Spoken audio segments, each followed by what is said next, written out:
Minasama konnichiwa. Greetings from the U.S. to the Toyo University 15th Annual PPP Forum. It is an honor to participate once again in the forum. Today's topic is on the effects of COVID-19 in the United States. Like all parts of the globe, the U.S. has two challenges from COVID-19. One, illness and death from the virus, and two, the resulting economic recession. Unique in the U.S. is a third challenge, a growing social justice movement, and more recently, a fourth challenge has arisen, massive wildfires on the West Coast from climate change. First, let us put COVID-19 in context in the U.S. As of mid-September, the U.S. has had over 6.3 million infections and over 191,000 deaths. We continue to see cases grow by 30,000 a day and deaths by 1,000 a day. Adjusted for population size, the U.S. has had 33 times the rate of infection and 53 times the rate of death compared with Japan. In the cumulative number of cases per 100,000, the U.S. is surpassed only by Peru and Brazil. The trend is expected to continue. Hello, my name is Dr. Ron Carley. I am an assistant professor at Old Dominion University in Norfolk, Virginia. Most of my career was spent as an executive in local government, city manager in Charlotte, North Carolina, county manager in Arlington, Virginia, and chief operating officer for the International City County Management Association, ICMA. From my experience, I know that government cannot solve the challenges that we face today alone. I live in the Hampton Roads region of Virginia, where local governments and business organizations are working together to plan and execute regional solutions to recover from COVID-19. Our PPP effort is known as Forward 757. 757 is a marketing tag for the region. The coalition is coordinated by the Hampton Roads Alliance, a PPP organization consisting of local government and business members.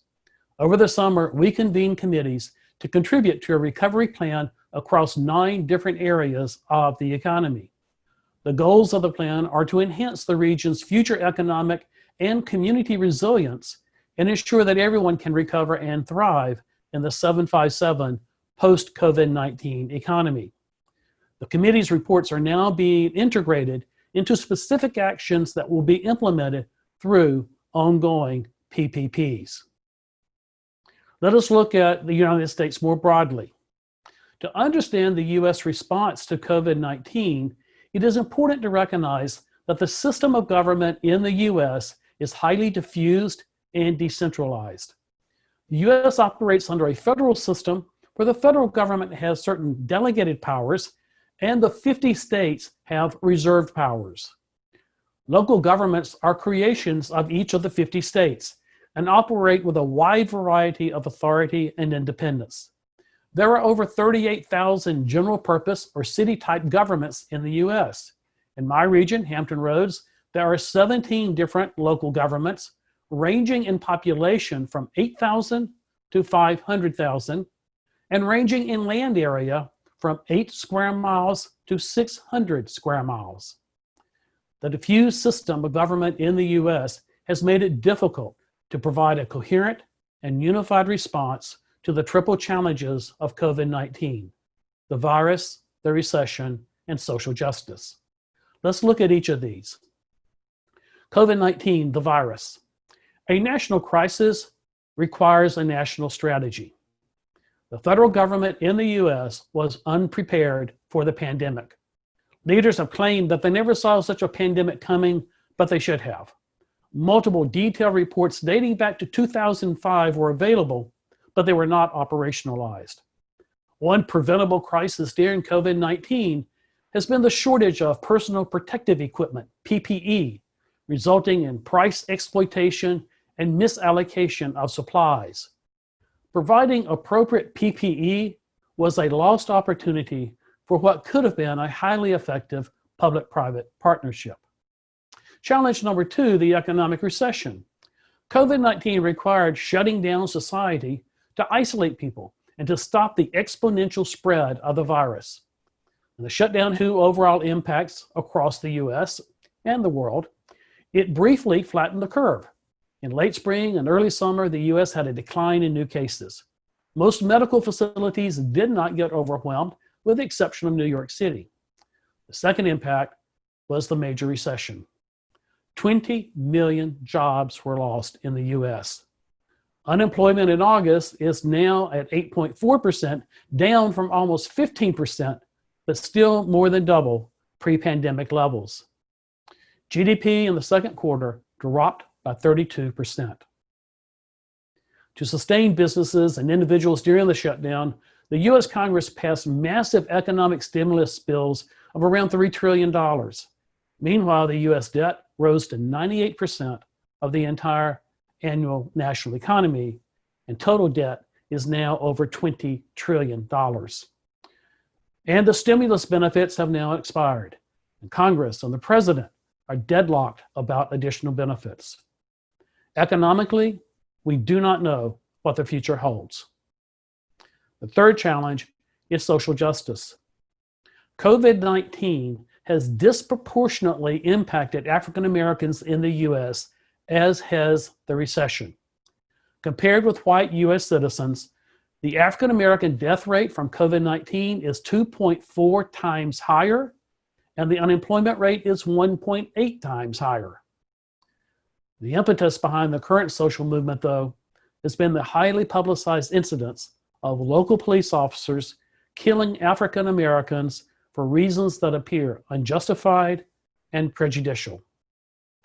Social justice will only be achieved in the US through both public and private action, as is beginning to happen as part of the Black Lives Matter movement. And as challenging as race relations are, 76% of people in the US think that it is good that our country does have people from many different races and ethnicities. And a majority of both Black and white people believe that solutions will eventually be worked out. Now let's look forward to recovery. There is now scientific consensus about 3 essential actions that need to be taken to reduce the threat of COVID-19. 1, distance, 2, mask, and 3, wash hands. These actions must be taken in a coordinated way through public and private collaboration and partnerships. Let's look at each. 1, maintaining physical distance. People in the US have social customs that promote physical closeness, not distance. Shaking hands and hugging are embedded in the way that people in the US greet one another. The Japanese traditions of respectfully bowing and maintaining physical restraint in public should serve you well in these times, and they would certainly serve us well. On the other hand, large gatherings are an issue for most countries. After I spoke at the Toyo University PPP Forum last year, my wife and I had the opportunity to visit Kyoto. We remember how meticulously the train was cleaned before we boarded in Tokyo. And we also remember how crowded it was in Kyoto. It was off-season, but the sidewalks and parks and arcades were packed with people. We were told that if we really wanted to see crowds, we should visit during the blooming of the cherry blossoms. Among my favorite memories of Japan is visiting small restaurants with my Japanese colleagues, crowded around tables in small rooms, sharing delicious Japanese food and beverages, laughing, telling stories, solving the world's problems. Restaurants and bars remain among the most dangerous places for the spread of COVID-19. In the months ahead, we will see periodic spikes of COVID-19 due to our lack of discipline because of large gatherings, because of restaurants and bars. This is already occurring in the US on college campuses, many of which failed to reopen safely for the fall semester. The second action is wearing face coverings.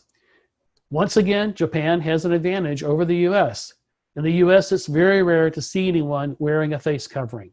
Some people in the US equate a mandate to wear a mask as government overreach and a violation of their constitutional protected freedoms. Thus, there is significant inconsistency in mask wearing further spreading the virus. Number 3 is hand washing. In developed societies, the benefits of hand washing and the convenience to do so should not be an issue. But by my observation, hand washing is less consistent in the US than in Japan. And in Japan, there's the tradition of being offered a wet towel or towelette at every meal in a restaurant. Never does this happen in the US. So what are my concluding thoughts?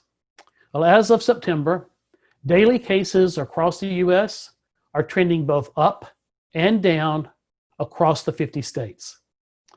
We now know how to control COVID-19, but this can only be done through consistent, coordinated action by government at all levels and businesses working together.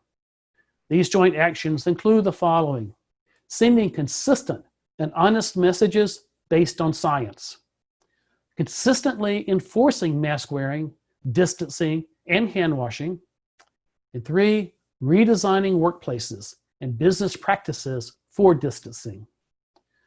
Success will require the cooperation and vigilance of the public, which can be achieved through a robust public-private partnership that consistently demonstrates safe practices. This is a time for PPPs to experiment, innovate, and use science and data to achieve and sustain recovery. This is a time to use what we have learned to become more resilient and better prepared for whatever we may face tomorrow. Thank you for the opportunity to spend this virtual moment with you. May you have a highly successful PPP forum. Take care, stay safe, distance, mask, and hand wash. Domo arigatou gozaimasu.